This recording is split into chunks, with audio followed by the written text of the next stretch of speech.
നമ്മുടെ പുതിയ വീഡിയോയിലേക്ക് എല്ലാവർക്കും സ്വാഗതം. അപ്പോൾ കുട്ടീസിനൊക്കെ വെക്കേഷനല്ലേ വരുന്നത്, അപ്പോൾ വെറൈറ്റി ആയിട്ട് ഒരു പഴംപൊരി ഉണ്ടാക്കി നോക്കിയാലോ.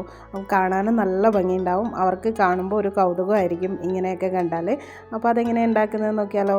അതിന് വേണ്ടിയിട്ട് ഒരു ബൗൾ എടുത്തിട്ടുണ്ട്. 250 ml കപ്പിന് 1 കപ്പ് മൈദ ഇട്ട് കൊടുക്കുന്നുണ്ട്. ഞാൻ 2 കപ്പ് ഇട്ടത്, അര കപ്പ് ആയതുകൊണ്ടാണ് 2 കപ്പ് മൈദ ഇട്ട് കൊടുത്തത്. പിന്നെ ഒരു 1/4 കപ്പ് അരിപ്പൊടി, 1.5 ടേബിൾ സ്പൂൺ പഞ്ചസാരയും കൂടി ഇട്ട് കൊടുക്കുക. ആവശ്യത്തിന് ഉപ്പിട്ട് കൊടുക്കുക. പിന്നെ ഒരു 1/4 ടീസ്പൂൺ മഞ്ഞൾപ്പൊടി ഇട്ട് കൊടുത്തിട്ട്, പിന്നെ വേണ്ടത് 1 ടേബിൾ സ്പൂൺ എള്ളാണ്. എള്ള് കാണാനും നല്ല ഭംഗിയുണ്ടാവും, അതുകൊണ്ടാണ് അത് ഇട്ട് കൊടുത്തത്. പിന്നെ ഒരു കപ്പ് വെള്ളം കുറച്ചായി ഒഴിച്ചിട്ട് നമുക്ക് മാവ് കലക്കിയെടുക്കാം. കട്ടകളൊന്നും ഇല്ലാതെ കുഴച്ചെടുക്കണം. പിന്നെ ഇതിലേക്ക് 1 ടേബിൾ സ്പൂൺ ഈസ്റ്റും കൂടെ ചേർക്കണം കേട്ടോ. അത് ചേർത്തത് വിട്ടുപോയതാണ്, ഈ വീഡിയോയിൽ കാണിക്കാൻ വിട്ടുപോയതാണ്. അതും കൂടെ ചേർത്തിട്ട് ഇളം ചൂടുള്ള വെള്ളം ഒഴിച്ചിട്ട് വേണം മിക്സ് ചെയ്തെടുക്കാൻ. ഇങ്ങനൊരു കൺസിസ്റ്റൻസി ആയിരിക്കും ഉണ്ടാവുക. എന്നിട്ട് നമുക്ക് ഇത് അടച്ച് വെച്ചിട്ട് 1 മണിക്കൂർ റെസ്റ്റ് ചെയ്യാൻ വയ്ക്കാം. പിന്നെ ഇതിലേക്ക് ഞാൻ 4 പഴം എടുത്തിട്ടുണ്ട്. അത് കുഞ്ഞതായിട്ടാണ് അരിയണം. ഒരു പഴത്തിനെ 2 ആക്കിയിട്ട് അതിനെ പിന്നെയും 2 ആക്കിയിട്ട് ഒരു 3 സ്ലൈസ് ആക്കി എടുക്കുന്നുണ്ട്. ഇതേപോലെ വീഡിയോയിൽ കാണുന്ന പോലെ എടുക്കുന്നുണ്ട്. ഇതുപോലെ തന്നെ വേണമെന്നില്ല, സാധാരണ പഴംപൊരിക്ക് ഉപയോഗിക്കുന്നത് പോലെ അങ്ങനെ തന്നെ അരിഞ്ഞാലും മതി. ഞാൻ കുഞ്ഞുങ്ങൾക്ക് കാണാനൊരു ഭംഗിക്ക് ഇരിക്കട്ടെ എന്ന് പറഞ്ഞാൽ അങ്ങനെ ചെയ്തതാണ്. പിന്നെ 1 മണിക്കൂർ കഴിഞ്ഞപ്പോൾ ഞാൻ മാവ് എടുത്ത് നോക്കിയിട്ടുണ്ട്. ഇവിടെ തണുപ്പായത് കാരണമാണ് അത് പൊങ്ങി വരാത്തത്. ഇത് പൊങ്ങി വരുമ്പോഴാണ് അതിൻ്റെ ഒരു ടേസ്റ്റ് വ്യത്യാസം വരിക കേട്ടോ. ഈസ്റ്റ് നിർബന്ധമായിട്ടും ചേർക്കാൻ പറ്റുന്നവർ ചേർക്കണേ, കാരണം അതിൻ്റെ ടേസ്റ്റ് വേറൊരു ടേസ്റ്റാണ്.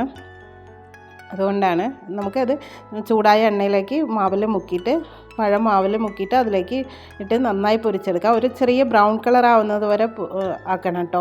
അപ്പോഴാണ് ഇതിനൊരു ടേസ്റ്റ് വരിക.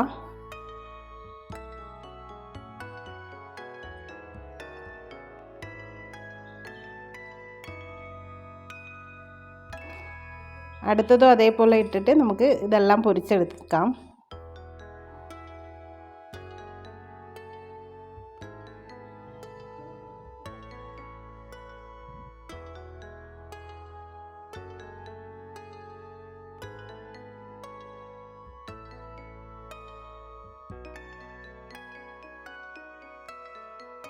അപ്പം ഞാനിതെല്ലാം ആക്കിയെടുത്തിട്ട് വന്നിട്ടുണ്ട് കേട്ടോ.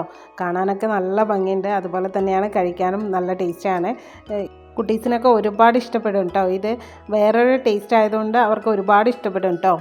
ഇതുപോലെ പഴംപൊരി ഉണ്ടാക്കി നോക്കിയിട്ടില്ലെങ്കിൽ ഇതുകൂടെ ഒന്ന് ട്രൈ ചെയ്യൂ കേട്ടോ. ഈസ്റ്റൊക്കെ ഇട്ട് മാവ് പുളിപ്പിച്ചിട്ട്, അതായിരിക്കും കുറച്ചുകൂടെ നല്ല ടേസ്റ്റ് ഉണ്ടാവുക. സാധാ പഴംപൊരിനേക്കാളും ടേസ്റ്റ് ഉണ്ടാവുക. എല്ലാവർക്കും ഇഷ്ടപ്പെടുക, അത് കുട്ടികൾക്കൊക്കെ ഇഷ്ടപ്പെടുക എന്നത് അത് തന്നെയായിരിക്കും. അപ്പോൾ വീഡിയോ ഇഷ്ടപ്പെട്ടാൽ പ്ലീസ് ഒന്ന് സബ്സ്ക്രൈബ് ചെയ്ത് ലൈക്ക് ചെയ്യണേ. ഇന്നത്തെ വീഡിയോ ഇത്രയേ ഉള്ളൂ. Thanks for watching.